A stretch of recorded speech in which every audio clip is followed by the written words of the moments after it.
Unfortunately, what you're about to hear is real. The members of this radio program are simply not that bright, or what some people would call educated.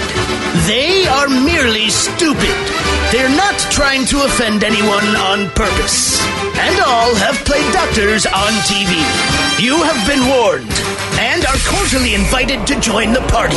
This is the men's room. Forget it, man, and get with the countdown. Get with the countdown. Shake this square world and blast off for Kicksville. The trippers, the grasshoppers, the hip ones, all gathered in secrecy and flying high as a kite. This is the men's room with Miles and Thrill. You know what they say, shake your radio more than 3 times, and you're playing with it. You're listening to the men's room. And away we go, get ready to show number 2,848. Along with Steve the Thrill Hill, the Ted Smith, Robin Fox, and Mike Hawk. Montgomery! Are in the men's room. On tap today, 4 days from Red Festival, Bicholas, and in honor, Ryan Castle and the Sit and Spin with 10 songs about beer. We ask, does it fought? Get ready to play Profile This. Plus headlines, the men's room shot of the day, fun listener emails, and everyone's favorite TV time with Ted. Clack. All right, here we go to South Carolina, where a man with gun tattooed on his forehead is arrested on a weapons charge. In India, a forest ranger decides to take selfie with snake that was unusually large. Off to Massachusetts, where flags disappearing from cemetery caper is solved. Michigan serial killer had a barbecue recipe with friends that slowly evolved. And Ohio firefighters fired for filming some porn at the station. That is all coming on today's very special episode of The Men's Room. And now, here's the question. Hola, bicholas. Good day to you and yours. All right, a guy in Canada. He's driving down the road. His dog jumps out of the car to go bark at a black bear. A black bear, Robin. So what did the guy do? Well, he gets out of the car, and then the guy jumped onto the black bear. Believe it or not, he survived. His dog did not, but he did, and the Park Service in Canada wanted to take this opportunity to remind people, and they repeated this, don't do that. Do not jump onto a black bear. That's their only response. Like I said, the guy survived. Now, keep in mind, in Russia, a skateboarding bear mauled its trainer. But it was after the guy beat it with a stick. And see, beating a bear with a stick, also a really bad idea. Sue was taking a selfie with a 30-foot-long python. Now, most people, we already know this. Not a park ranger in India. Again, a park ranger in India. He decides to get a selfie, puts it around his neck, and because it's a python, it tried to kill him. He managed to survive, but it tried to kill him. And it's not just animals that people do dumb things with. A guy in Illinois works at a greeter at a store. It's not Walmart, but picture that. He decides to attack a customer. No one knows why, but it seems like a risky move. We told you yesterday about a guy who took a knife, plunged it into his chest to prove that his vest was stab-proof. His vest was not stab-proof, but people make dumb decisions and we try risky things, including you. So today's question is, what's the story behind the riskiest thing you've ever done? Be part of the big show, call 844-999-OLA. You can like The Men's Room on Facebook, follow us on Twitter and Instagram at Men's Room Live, and send your emails to themensroom@mensroomlive.com. You are listening to the Men's Room Radio Network. This is the Men's Room with Miles and Thrill. Hold the Charles, and away we go. Welcome to show number 2,848. What a large and charged program we have for you today. 4 days from Red Festival, Bicholas, and in honor of said Red Festival, Ryan Castle, the drunken charge into Sit and Spin. Today we get 10 great songs about beer, as we will have over 20 different varieties of beer on Saturday at Red Festival. We got 10 tunes coming up about beer. We also ask, does it fought, right before we drink and toast with a shot of the day. More on that coming up. Profile This is another round on the way as well. And today, we're going to talk about risky behavior. Risky behavior comes in all types of ways, fashions, depends on the risk, what the situation is. Is it life and death? Is it a night in jail? Is it, possibly, I don't know, not being married anymore? Is it possibly, going to the hospital for the evening? There's all kinds of risky behaviors that people have. This one's kind of nuts, though. And we go to Canada. And a couple years ago, I got an opportunity to go up to this area of North America. One of the most beautiful places I have ever seen in my life. Jasper National Park, Glacier National Park in Canada is basically the Rockies of, if you were to go to Montana and you go to the Rockies in the United States, just north of there. Same idea. All right, look, just a beautiful place. And I'm trying to minimize it, all right? Yep. Is it like pine trees and mountains? That kind of beauty? You know what I mean? Like the different beautifuls. It is stop in your tracks. Oh, my God. I cannot believe how naturally beautiful this place is. Okay. It's Right. I mean, it's unbelievable. Like the cover of a carton of tea.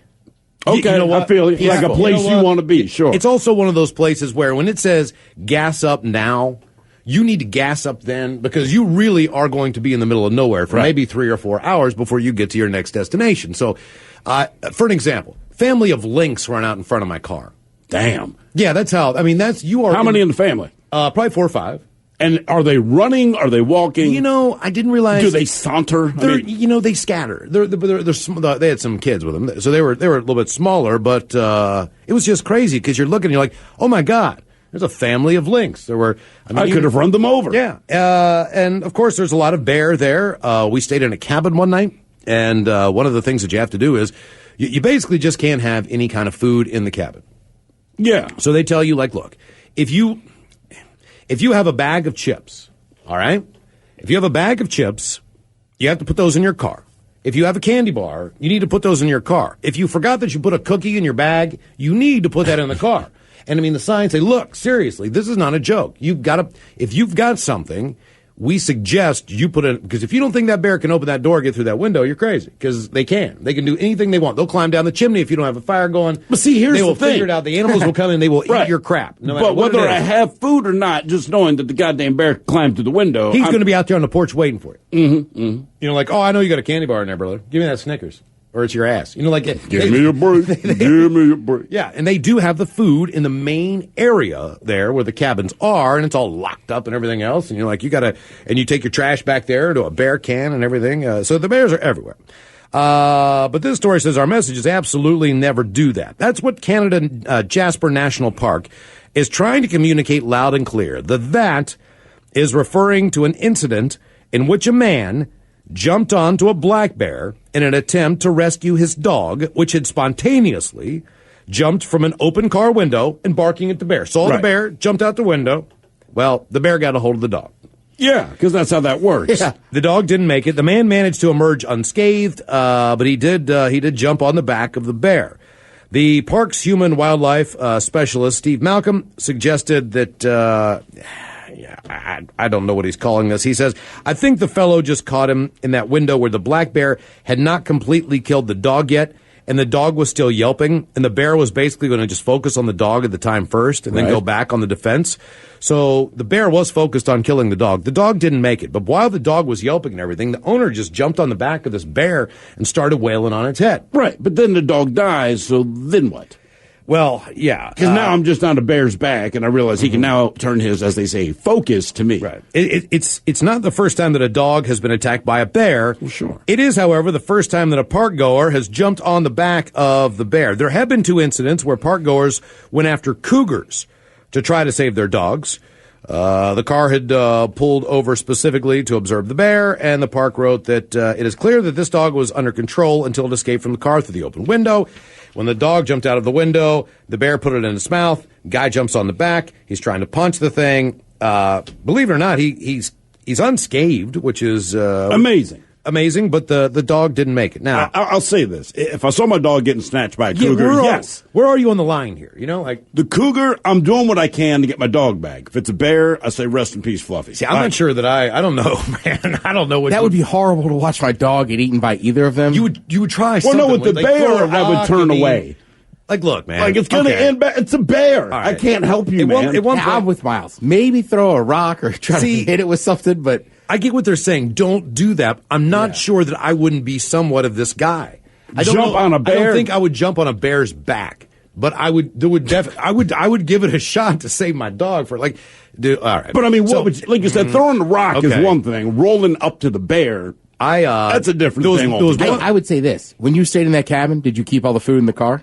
Yeah. Okay, so keep the damn windows up to a certain point. Right, I get why the guy did this, but sorry, that's kind of on him too. Oh yeah. Oh, yeah, Like, absolutely. I'm sure they're pretty strict about like, hey, your dog gets out, don't get eaten. I was in golly, I think I was on the Oregon coast, and it was one of those just cloudy days where a storm was there, but it had been there before, but the water was just all churned up, and it was kind of those rolling waves that come in. Yeah. And you can't tell how far sometimes they're going to come in. The tide was coming in, and there were just a ton of riptides, and I've never been able to actually look out and see all of the different riptides because there were just so many, and you could visibly see how they were working with the debris and the foam and how fast they were moving and all this stuff.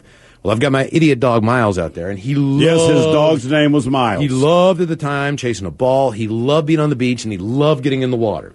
So I just kind of casually would throw the ball into a little bit of the shallow water. He loved it. He could go up to a certain point. He wasn't the best swimmer, but he wanted to be in leg deep, and run around and do his thing. Was this his last day on Earth before you continue? No. Okay. It very well could have been. It very well could have been. Because with you never know. I throw the ball, and all of a sudden I see him, and he goes out to get it, and the vortex forms, and, man, it just starts sucking him out. And I'm like... But you hated this dog, right? No, I love the dog. I mean, don't get me wrong. We had our thing, but whatever. So Did he bite you? Many times. Punch him? we had all kinds of crap. I'm just saying. I mean, it never seemed like you liked You know what it was? You know what it was? The idiot, ate raw chocolate, powdered chocolate. And, dogs can't have chocolate. It'll kill it. So I tried to get the chocolate out of the dog's mouth because I didn't want the dog to eat the chocolate and die. And, of course, he just grabs a hold of my arm. And I'm like, ah! But, yeah, anyway, so the dumbass, but I had to get the chocolate out of his mouth. So the dumbass, he starts taking off, and I'm like, oh, Christ. And there was this moment where I'm like, I'm going to have to jump in and get his ass. I'm going to die. I'm going to die. I'm going to die getting this dog out of the Pacific Ocean with a tennis ball. 2 miles went in, 1 mile came out. And all of a sudden, man, he just strong swam out of it. And I'm like, thank God. And I thought, man, because he was eaten by a shark. I'm about to kick off my shoes. You know what I mean? Like, Jesus. Sure you were. Freezing cold water. You practicing the story for your wife? No. Baby, I was just about to kick off my shoes. I don't know what happened. You could see the riptides, then I threw the ball in one. No, it actually... I could see them clearly. It formed. It formed. Sure it did, man. Sure. I gotta ask, though, you're looking like, man, that water looks rough. Well, why did you throw the ball in there, period? Man, water looks dangerous. Here, boy. You know what it was, man? It was you would have 20 waves that were all manageable. And they were all within a realm of 1 or 2 feet when they rolled into that one point. And then you get one that came in that was 10 foot high. All right. You know what I mean? So it was out of nowhere, man. You get this big ass swell. That's kind of what he got sucked back into. I was like, Jesus Christ, I'm going to kill the dog. What's the story behind the riskiest thing that you've ever done? 844-999. So what was the risky part? Just playing fetch with him? No, the fact that I was thinking about it, it wasn't risky for you. It was risky for the dog. It was risky. The dog trusted your ass not to throw it. But did the shoes ever come off? Hell no. no. Did you even untie No, them? but I was like, man, if I got to go, I'm going to go. It was close, though. It was close. Well, how long did you wait? I don't remember. I just know he gets getting sucked down into we can estimate. You see this vortex, so-and-so, right? Yeah. It starts sucking them away. Yeah. You have enough time to think, oh, my God, you got to be kidding. Yeah. How much longer did you wait? Because you didn't take off your shoes. Well, it happened pretty quick. I mean, that thing really did suck him out fast. But he also kind of got spit back. I don't know how the hell he got out of there that quickly. But he did manage to get out of there. No help from you. God, no, thank God. Because, man, if I would have killed that dog, do you realize how much that would have been my ass, man, if I had killed that dog. What is the story behind the riskiest thing you've ever done? This is a story here about a man in India. The clip, as they say, which was filmed in India on Sunday, shows Sanjay Dutta struggling to handle a giant reptile in front of astonished villagers. Ranger is seen with a giant snake draped over his shoulders. He'd been called to remove the rock python by locals after it had killed and eaten a goat. Keep in mind, he's the expert. He's the guy you call. Yeah. But instead of simply putting the dangerous animal into the bag in the sack, Dutta flung the snake around his neck in an attempt to take some selfies. And they already had the thing kind of corralled on the ground. Yeah, but he just needed to get that selfie, Ted. Then things quickly turned ugly when the snake started wriggling and twisting itself around the ranger's neck. In the video, a visibly worried Dutta could be seen walking away from the crowd while the python starts tightening its grip around his throat. The rock python You mean it acted like a python? To wrap itself around the man's neck, and the crowd started to panic after the reptile appears to try and choke the man to death. You hear a loud cry that breaks out of the villagers' panic, and they all start running away from him. At one point, the massive snake even slips out of the hands of a man who was holding its tail trying to get him off of him. The ranger, who was not injured during the scare, is heard telling his assistant, hold the tail, it's okay, it's all okay. It's calmer than I am. It's all right. Dutta said, I received a call about a python that was devouring a goat near the school. I reached the place immediately, rescued the snake. It is 35 feet long. No. It is suspected that the snake swam to the village from a nearby river. I don't want to live in a place where a 35-foot snake can swim into my town. No chance. I don't think that's something that I want to be Even a if part it of. happened once and it's an isolated incident, we're moving. Could you be, and you know what, I think you'd really grow an attachment to your goat, wouldn't you? Yeah, I live in a village, man. There's nothing to do. I have a goat. I have seen enough on the internets to know that people are getting pissed off about all the coyotes on the West Coast eating their chickens. Yeah. To the point where, if something came and ate my goat, that would suck. The damn goat. By the way, comment comes in. We're saying there was a guy you talked about. A black bear grabs his dog. Mm-hmm.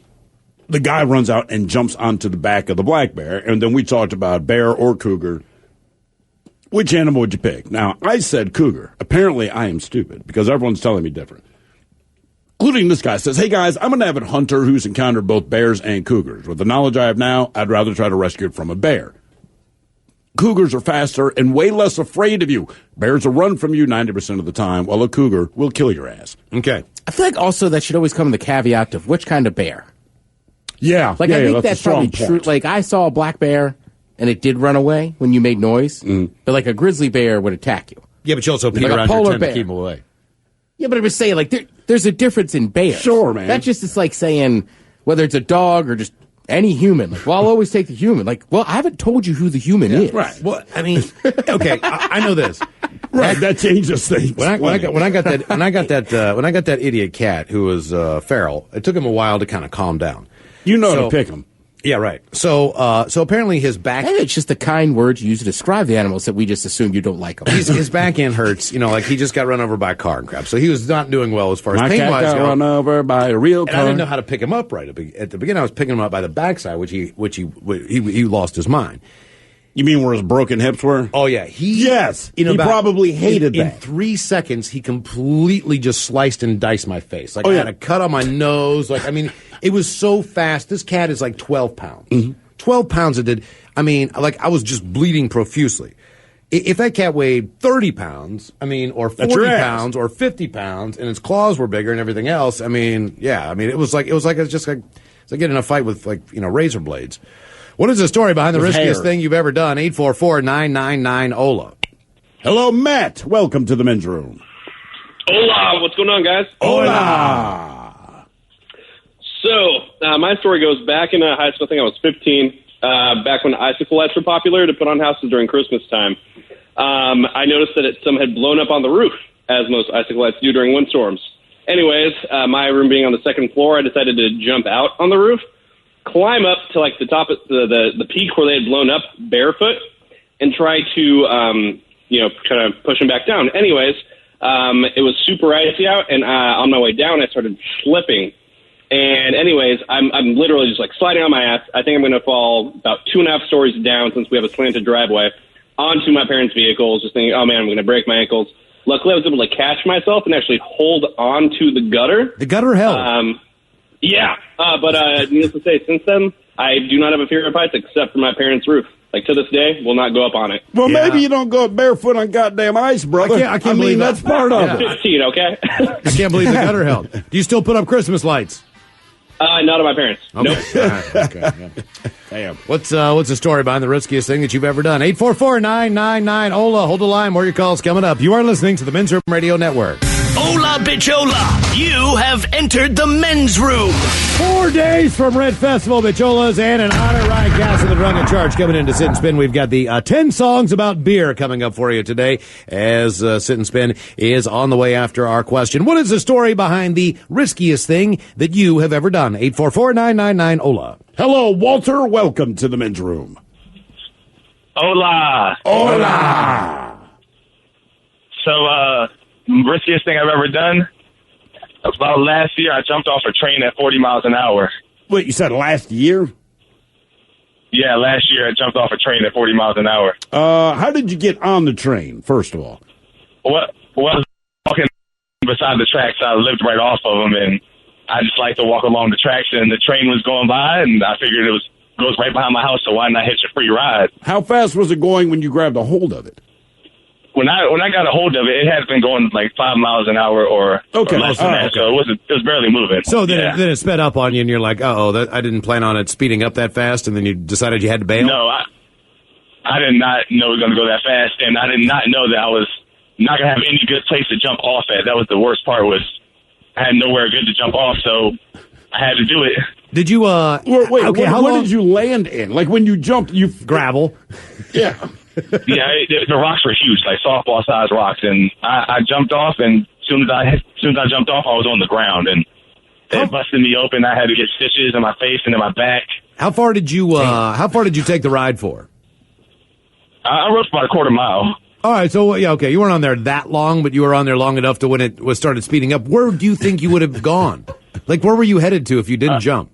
I was just getting off right by my house. I had been walking for a couple miles, so I figured it's the fastest way to get back. Yeah, but I'm saying where do those train tracks go to that are beside your house eventually? Oh, they go from, this is back, I'm from Virginia, so this is on the East Coast. They go from like town to town, city to city. It was a freight train. It wasn't like a regular. I mean, was it going to rail or subway? Like, if you'd have held on, would you have been in like Richmond? You know what I mean? Or would you? Basically, I was up past like Fort Royal area, up in the mountains. So you were on a coal. So you're what on a train hauling coal? No, it was hauling just like I guess freight cars and other random things like that. Oh, wait, when the train went by your house, weren't they moving on average 40 miles an hour by the time you saw them? I could hear them, but yeah. I'm guessing that's the speed that they usually go. And when I got on it, it must have just been slowing down for cars or railroad crossing. But yeah, there's a lot of people, man, in that area where I grew up that well, not people that I knew personally, but look, there's just no people trains. Right. But there are a lot of people who are hobos, and if you wanted to get from point A to point B and you didn't want to get on... But we do have a lot of hobos. Yeah, like with a stick and a bag on the back where you're just like, let's jump on, shorty, and then everybody gets on the train. Because I like how you explain it. Well, we didn't really have people trains, but we had a lot of hobos. You know what I mean? So, like, you weren't technically supposed to be on the train. Right. But if you could get on it somehow and stow yourself away, you had a free ride to wherever the train tracks were taking you. So if you really needed to go someplace, that was. It seemed like that option was used too much more than it should have been for people. But why don't you ever see like a hobo in a place you'd want to be, right? Like I'm a hobo, a train's coming by. Like why do they jump off again in a place you still don't want to be? Well, yeah. I mean, you got to know. You got to know where the tracks are going. I mean, you could hitchhike, yeah. Well, I'm saying, but eventually the train will get you anywhere across the country, right? It depends on where the railroad train. goes. Yeah, it depends on where it goes. Because some trail trains just the railway ends. Like the one going west to east in Canada, man, it basically gets to Banff and says, like, we can't go over those mountains. They're too big. So it's just done. It's just done. And then you got to take a bus to Calgary or something. Some trains are just going to run back up. North-south.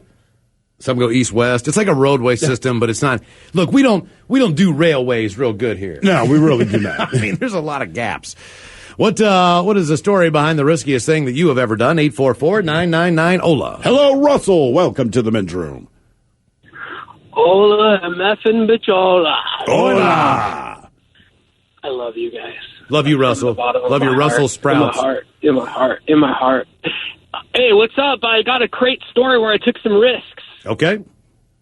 I was, you see a long-haired pool guy that would, I was working for the Grateful Dead at nighttime and that kind of stuff, and talked to some people, told them that I was cleaning swimming pools, and then they told me, hey man, can you get this certain chemical? And I did a little research and I said, yeah, I can get this chemical. And then not even, totally oblivious to what's going on around me in this world. And then, all of a sudden I start getting all these money orders and thousands of dollars. And I go down and I go, man, this is really, so I start to talk to a friend of mine. And then then we both realize that I'm picking up chemicals to make drugs, and I just didn't really think about it. You know what I mean? And then, but when I went down there to Oakland, California, so I go to Oakland. When I pull up and these guys see the white dudes going into the chemical place, I come out and there's probably 11 black dudes, and they just start chasing me, and I just start running full speed to my truck, and my buddy's running full speed. We toss the chemicals in the back of the Hang on, truck. Forrest. Hang on. The full chemical world? What world are we living in here? I didn't know that. Hola! The shenanigans continue on the Men's Room Radio Network.